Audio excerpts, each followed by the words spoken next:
The news tonight, a rideshare turned nightmare all in a matter of seconds. Tonight, a Charlotte Uber driver behind bars accused of shooting at a passenger. Charlotte Mecklenburg police say this man, Kyron Simmons, a now former driver for Uber, shot a man moments after picking him and another person up from a home in Northeast Charlotte Saturday night. The pickup and shooting reportedly happened outside of a home on Penninger Circle just off of Mallard Creek Road. You see it mapped out on the left side of your screen here.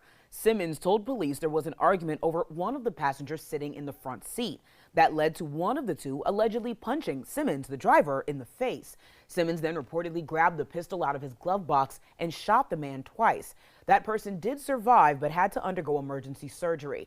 Police later arrested Simmons and charged him with assault with a deadly weapon with intent to kill. Now, we've also learned that Uber has since removed the driver and riders' access to the popular rideshare app. Now begs the question, who was right and who was wrong? A legal expert that we spoke to says this case is a complicated one. Our Michael Warwick is at Charlotte Mecklenburg Police Headquarters getting answers into why police say the driver's actions broke self-defense laws.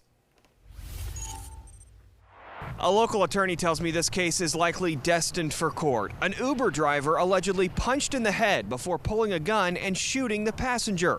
Police say that driver went too far. WBTV was there shortly after a Charlotte Uber driver is accused of shooting a passenger during an argument inside his car before getting out and allegedly shooting the man again. The driver, Kyron Simmons, told police the passenger punched him in the head. There's a very tangled web that police and law enforcement have to kind of thread through. At the center of the case is North Carolina's Castle Doctrine, which allows people to use deadly force to defend against intruders in their homes and vehicles. But local defense attorney Jason St. Aubin, who is not involved in this case, says the passenger's intent is important here. Was their alleged aggression just part of an argument?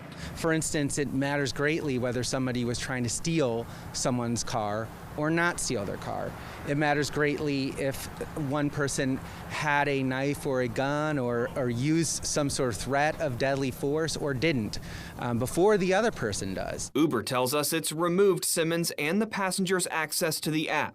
The rideshare company does not allow any driver or customer to carry weapons during a ride. Police ultimately charged Simmons with assault with a deadly weapon with intent to kill. St. Aubin says it's possible imperfect self-defense could be the basis for prosecutors to consider a lesser charge. The police in the situation, in their affidavit at least, have publicly stated they felt the force used was excessive, but it'll be up to the courts to decide how that will play out. The passenger did survive and is recovering at a local hospital. Meanwhile, jail records show Simmons is being held in jail on a $10,000 bond. Outside CMPD headquarters, Michael Warwick, WBTV on